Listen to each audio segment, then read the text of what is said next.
And in other health news, teenage girls are having record levels of sadness, violence, and thoughts of suicide. That's according to a new report from the Centers for Disease Control and Prevention. KITV4 Shanila Kabir takes a closer look at the impact the findings have on the youth in Hawaii. In its report, the CDC really emphasizes the importance of prevention programs in schools.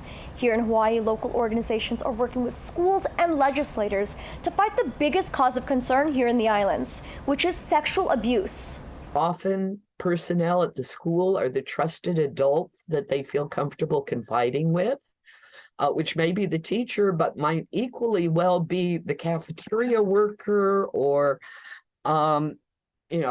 the maintenance crew that they encounter. The pandemic contributed to this wave of growing mental health issues, but the number had already been going up. Teen Link Hawaii, an outreach program, receives around 29,000 website visits over a 6-month time period, up from when there were 5,000 to 8,000 visits.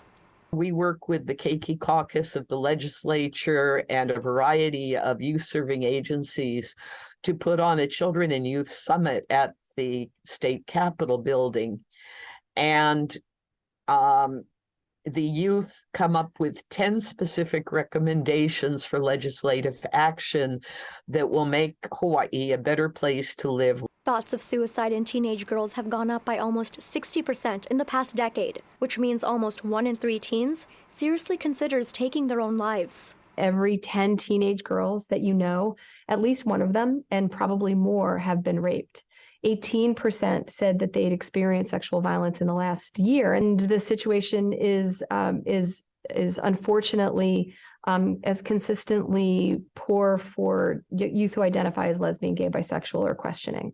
CDC officials say schools are the front line for the mental health crisis, and they're pushing for behavior health lessons in the classroom, as well as teacher training so they can recognize red flags. If you or someone you know is victim to any form of abuse, Hawaii has a 24-hour helpline. Just call or text 988. Shanila Kabir, KITV4 Island News.